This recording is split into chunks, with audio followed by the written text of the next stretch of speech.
A wonderful good morning. It is a new week and a new reading vlog slash this is my life. I don't have much time to talk to you about what I want to be reading today because I'm just on my way to getting ready for a wonderful day hike. We're starting this week and this month with a bank holiday, so I am going on a hike with some friends. What am I reading this week? So I want to read Walk on Earth a Stranger. Walk on Earth a Stranger is a traveling book that I have received, and I'm already late on, so I really need to finish that this week. A traveling book is we have this Goodreads group, and we are writing in the book, everybody with like a different colored pen, and then we send it to the next person. And so when you're reading it, it feels like you're reading it together with somebody else because you're reading the person's comments. And I'm reading a second a traveling book this week, The Way of the Kings, and I'm going to show you what that traveling book thingy looks like. So you can have pages like this with like all these comments in different colors. So it's really fun. I'm usually not the type who writes in her books because I usually give them to the next person. I sell them, I do put them in a giveaway. So I usually am not the person to write in my books simply because I want to not keep them. But with this project, it's so much fun. So Walk on Earth a Stranger, I started the prologue last night after midnight. Is it the prologue or the first chapter? But it was awesome. It's very easily digestible and to get into, and that is exactly what I need right now. Then, as I said, I want to continue with The Way of the Kings. I stretched The Way of the Kings across 3 months because it's such a big book, and I sometimes have trouble getting through a big book like this. But I got through this surprisingly well, but I have so much other stuff that I want to read in June that I said, okay, let's stick to 400 pages in The Way of the Kings. And then I want to read this week The Rules for Being a Girl. This was in the Wildest Dreams box, and I'm reading this together with Lucienne and Ilva. Then I also want to read, it's a very short book. I think it's only like 116 pages. It's called Hidden Pearl. It's a historical fiction, and I have received that like a year ago on NetGalley, and I finally need to just read it. And the last book that I want to read this week, sorry, is AI Superpowers, China to Silicon Valley, and this is my nonfiction of the month, which has been recommended to me by the director of my chain, like my command chain. Anyways, so I am super interested in reading this and to see what I learned from this. I think this is everything that I want to read this week. This week is not super packed as other weeks have been in the past, and I'm very confident that I can keep my schedule because with today going on a hike and then having quite a bit of stuff to do at work for the rest of the week, I wasn't as confident that I have a lot of reading time. Then today when I get back, I need to film the giveaway. I need to pick the winner. I need to film my TBR, upload it. Then I have to do a little bit of work on my vlogs and uploading and everything, and scheduling a few, because I have a few finally ready to be uploaded and to be shared. So yeah, there's that. So let's just get going. I'll get ready for my hike, and then I am driving for I think 1.5 hours. We're doing this like a long distance hike in stages, and we're just driving to each stage. So today's the second stage only. Let's see how it goes. I'm super excited, but also a little bit scared that because this is going to be the longest hike with the most elevation gain yet, so I'm a little bit scared. Wish me luck.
So because of current events, I have not filmed and uploaded my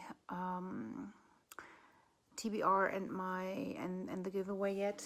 I'm gonna wait until tomorrow, so I don't post this on a Blackout Tuesday. This is really, it is really interesting for me to find a way to not be tone deaf and to understand what's going on, because I feel like I am so far detached from what is going on in the States right now. I have not only not experienced this because I'm white and I'm very privileged, not only because of my skin color, but also because of the financial status of my parents. I'm not saying they're like financially like they're rich or something, but I never had to fear not having food on my table. I never had to fear not being able to afford education and not getting every chance in life that I want to wish for. So I know that I have been raised very privileged. My parents have always tried to raise me very mindful and very caring for others, but I still haven't been raised in a very diverse setting. We simply do not have that many people of color in Germany when I was growing up. It was a very non-diverse area. We do have our non-white people, non-privileged people, but I feel like the mixture of social status, of race, of I think it's not even much of a race thing in Germany. It's more of an ethnicity and cultural background, We do have some diversity in there, but it's not comparable to the US, and our history is not comparable to the one in the US either, which is having a big influence on this. I feel like, yes, we do have racism in Germany. We have racism in every single country, but what we are experiencing here is very different to what other countries are experiencing due to our history. And it goes both ways. So the racism that we have and the non-racism that we have are both because of our history. So trying to relate to what is happening feels impossible to me. I'm really trying, but it's impossible. And I feel like I do not know how to react and how to act right now for it to be appropriate. Because I'm, not only because I'm not Black, because I'm not American, and I haven't been growing up in this environment, I feel like so detached that I feel like I cannot do the right thing. So for this reason, I am sitting out on the giveaway and the TBR announcement, and I'm going to post them tomorrow and on Thursday. I hope that's okay at that point. I am switching out my nonfiction that I had planned for this month for the Blackout read-along suggestions, White Fragility and White Rage. White Fragility was actually recommended to me at work from my boss, and then again also from the community, so I feel like it's a total must read. So the Fairyloot just came today, so let's just take a quick look inside to see what we have in here. I think I haven't mentioned it this week yet. I'm just opening these boxes on my in my vlogs now. If I have already reviewed them a couple of times. If there's any box that you would like me to review in the proper format with like the rankings and all the details, let me know. So this month's topic is memories. Seems to be a tote bag, and it feels like this quality is amazing. So they can look up at the sky no matter where they are and know Terracin is forever with them. So that's a Sarah J. Maas tote bag. The quality feels like this is one of the best qualities I have ever seen in one of these boxes. This is amazing.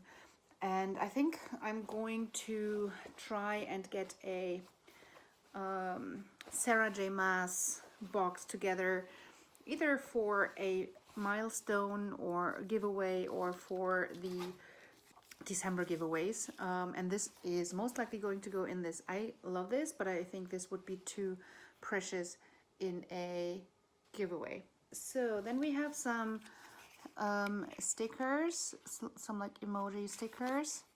So then we have a memory vial pin.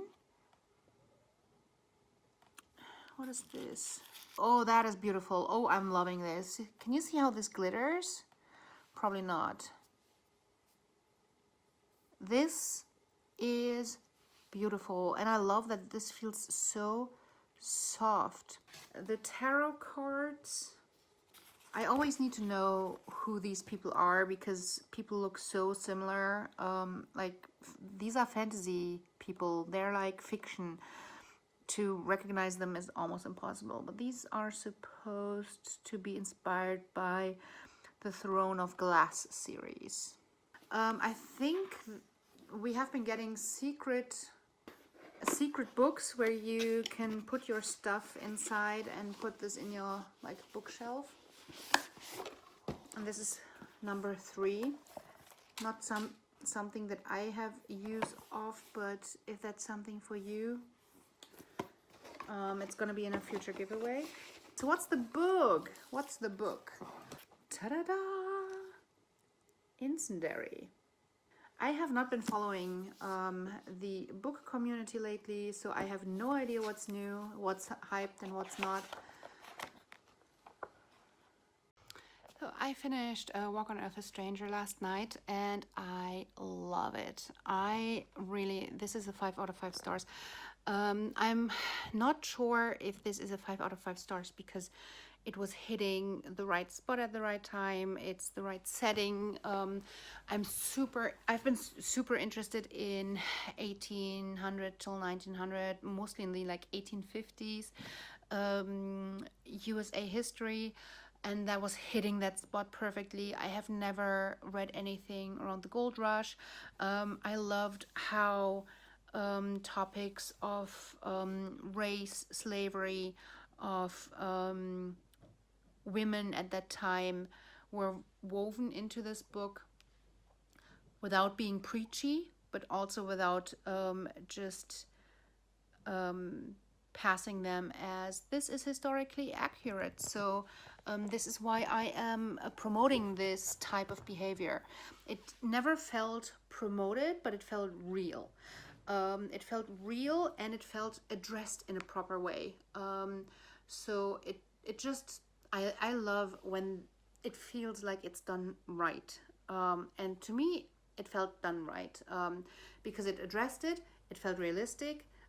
We have people acting according to what we mostly know from this era. We have people who are trying to point things out that seem to be wrong, but still appropriate for how this would be done in this era. So it doesn't feel preachy or not real. So I just love how this addressed it, and it was just the perfect level. I love this so much. I just got some mail. This is for my son.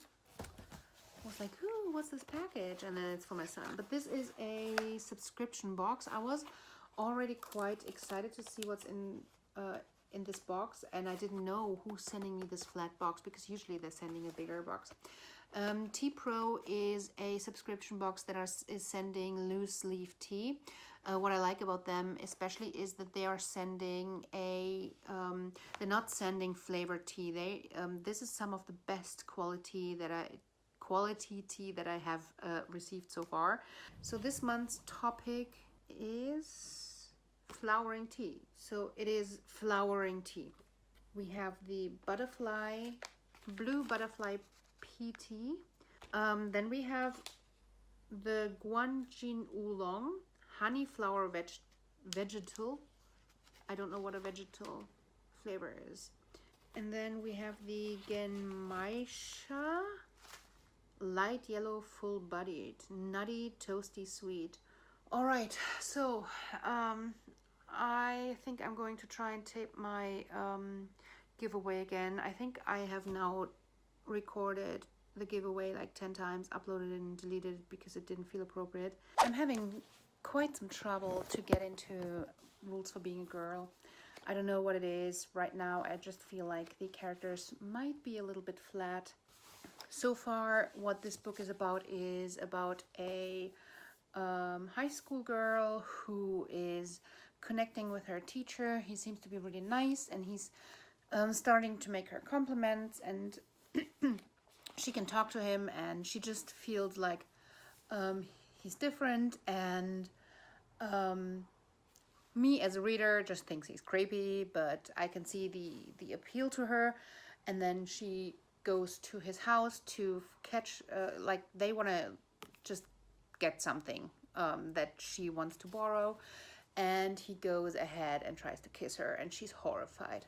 And I think now mostly the rest of the book is about how to deal with that kind of situation and how girls are dealing with this. I love the what's written on the back.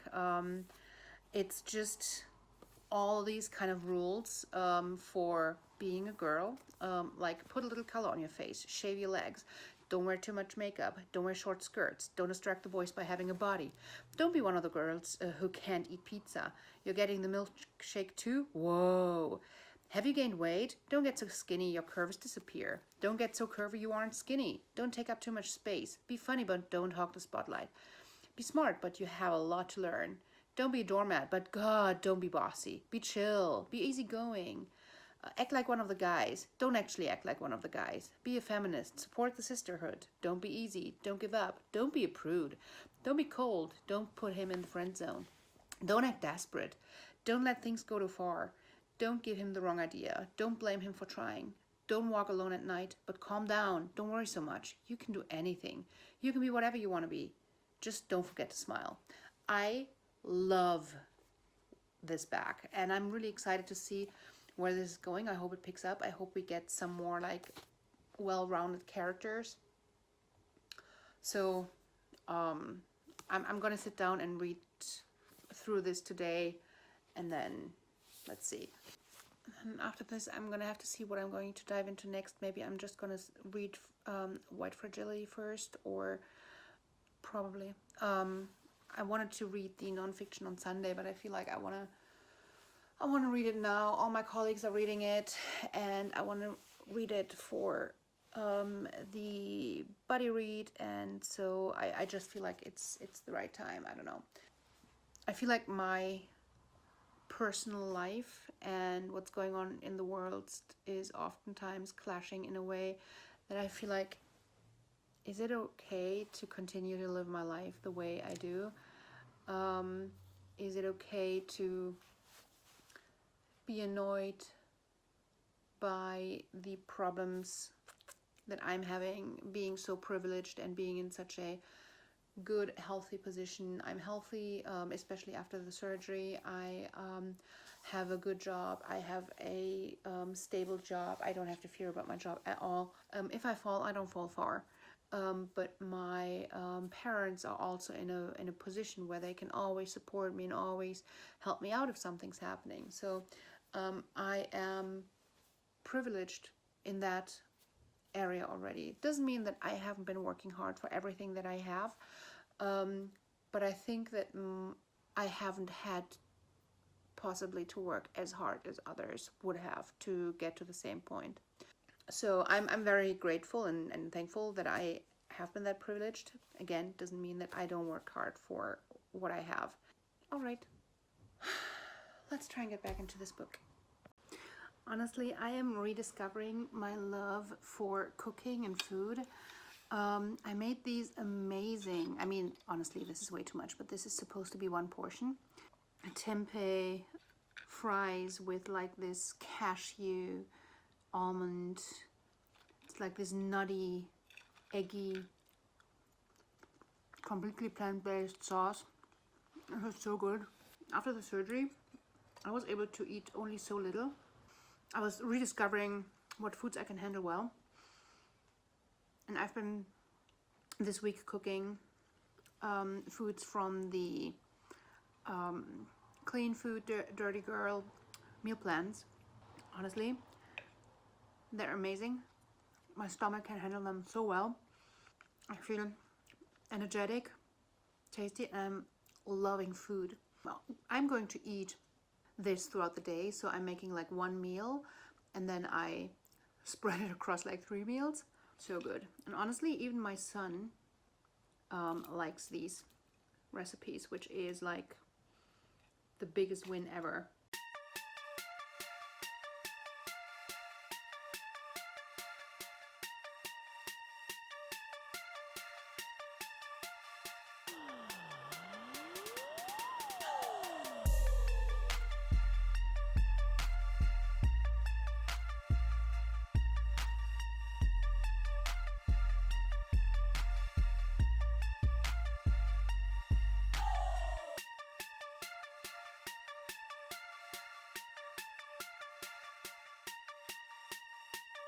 So I'm done with rules for being a girl, and boy, I do have to say I'm a little bit disappointed.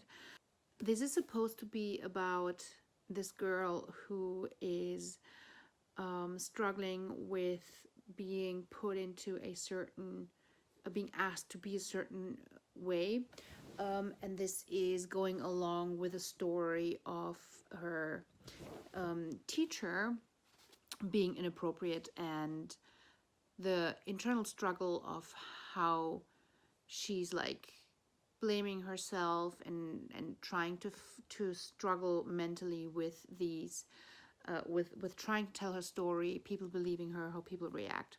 I do think that there's so much worth to this story. I think there's so much like good in this book about these internal struggles. Where this book falls apart for me is everything around it. The whole plot is very 90s teenage rom-com cliche. The characters are very flat, very one-dimensional, very boring, very replaceable. A lot of the characters' reactions are not coming from a character, they're coming from driving the narrative. And then I feel like the author has tried to put every single diversity stereotype into this book somehow, so she can say, oh, I have this representation. That's what it feels like. I think I'm going to give it 3 out of 5 stars still, because these glimpses were excellent. These little bits and pieces were excellent. So I just finished Hidden Pearl. I actually do really like the cover of this book. It is a NetGalley arc that I received, and I think I wanted to read this like a year ago, and I just got around doing it. It's only like 119 pages, so it's absolutely a quick read. I think I just read it in like 2 hours. We are following this young girl, Pearl.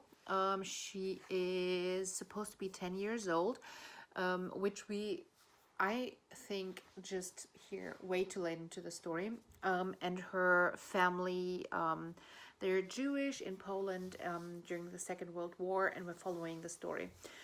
This story is based on what the grandmother, I believe, of the author remembers.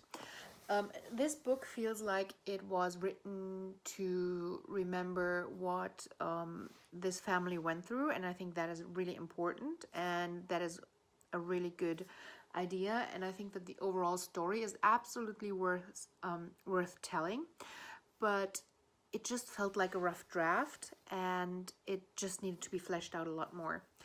I feel really bad about it, but I think I can only give it 2 out of 5 stars.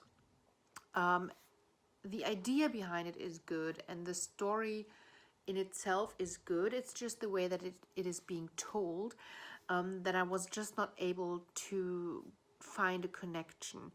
In the beginning, there's way too many people. I mean, there was a family of 9, and they're introduced in like 2 pages. There's no distinct like characteristics around the people. There's no personalities that are being described.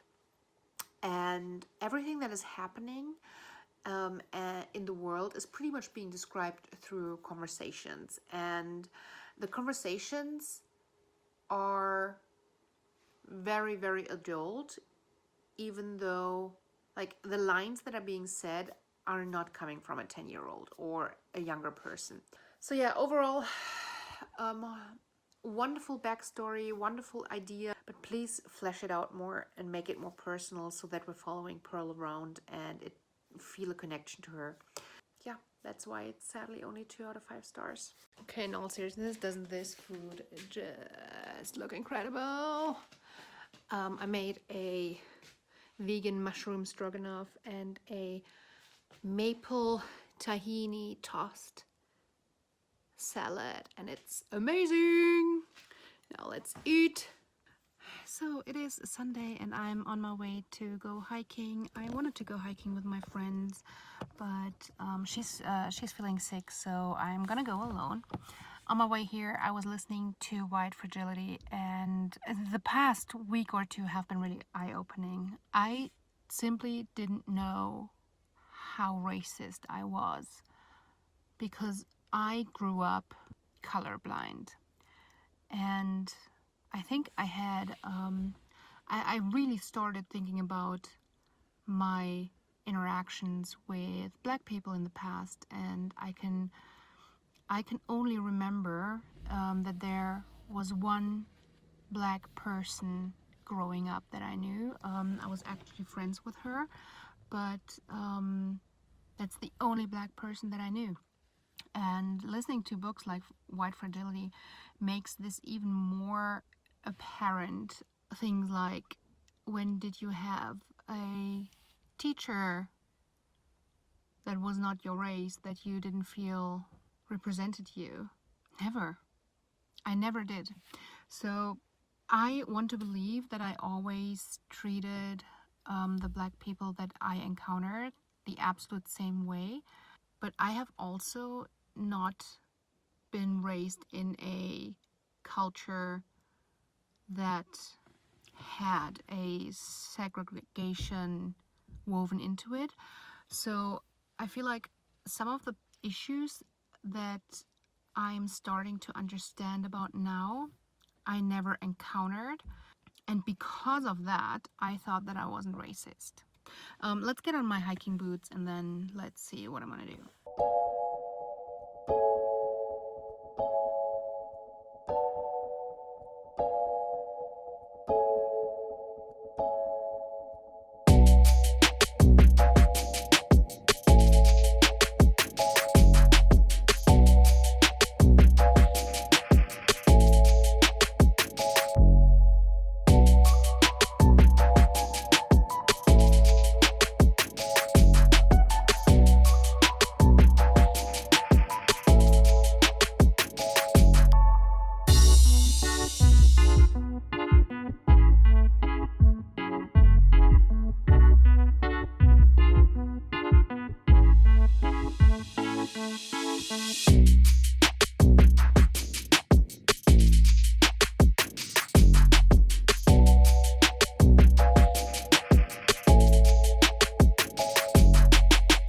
So I've been walking for like 2.5 hours without a break, and I just came across this. Doesn't look as steep on camera, but this is like super steep.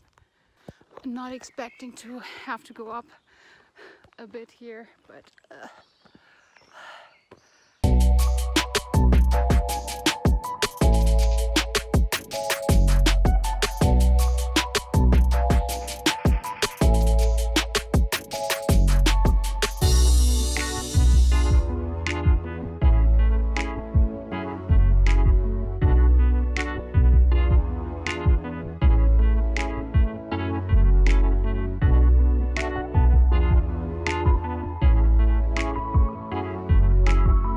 so I'm back home, and on my way home I was made aware of the problematics with white fragility, and I understand it.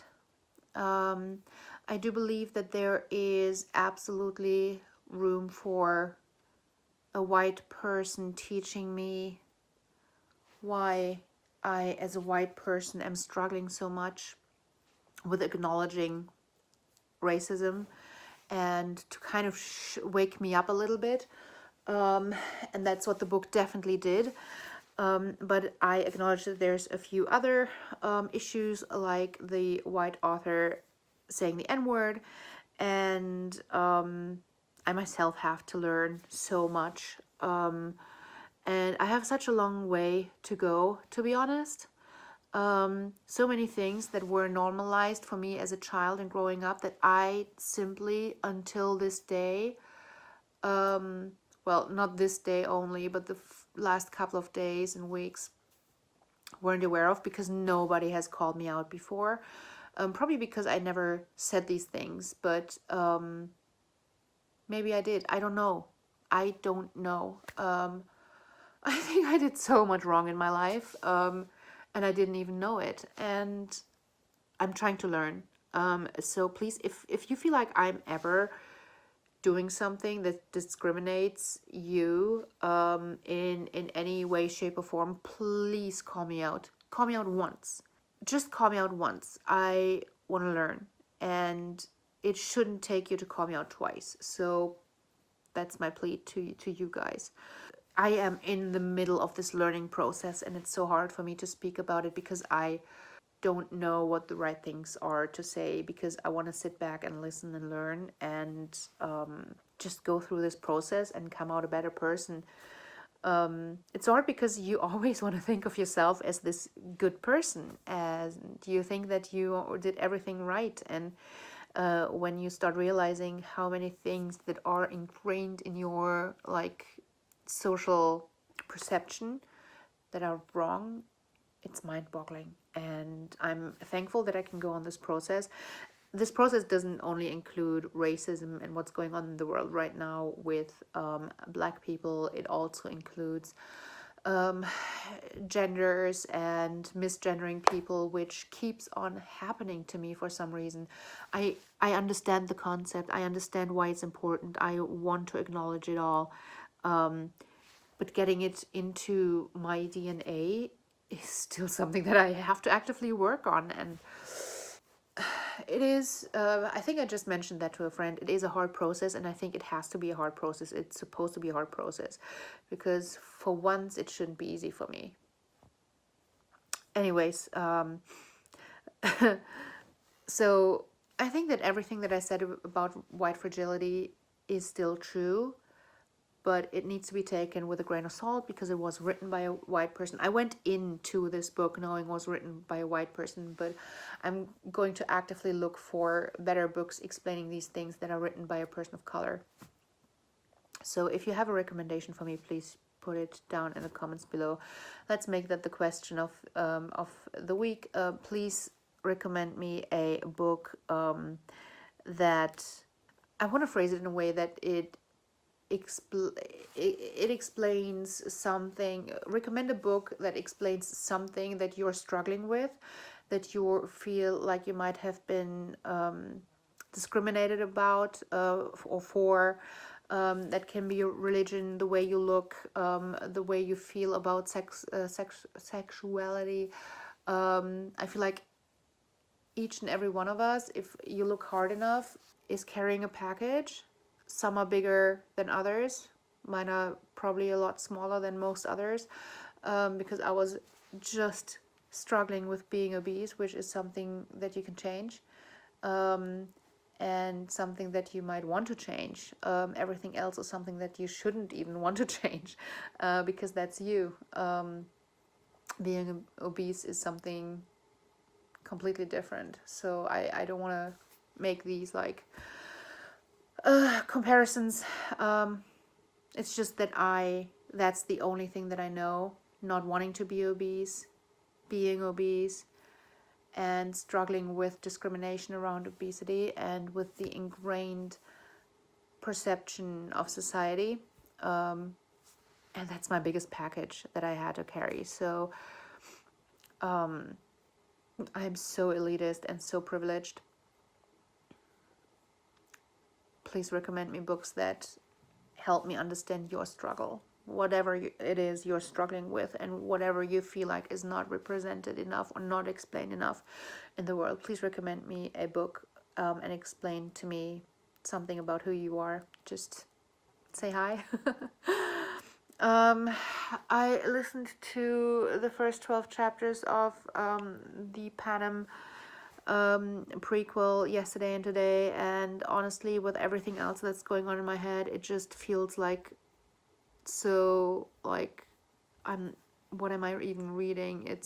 It's a fun book, but I don't see the point yet, and I don't see, like, I'm waiting for something more. I might have to think about this one a little bit. It's an easy read, but so far it's not something mind-blowing or something especially great. I think I'm just gonna sit down on my couch now, continue reading The Way of the Kings, and I think I should be quite on schedule with what I had planned for this week, if I finish the portion of The Way of the Kings today, which I will. So I'm happy to be on track, and I'll think about what to read next week tomorrow. All right, this is it for this week. I hope to see you again next week. Until then, bye.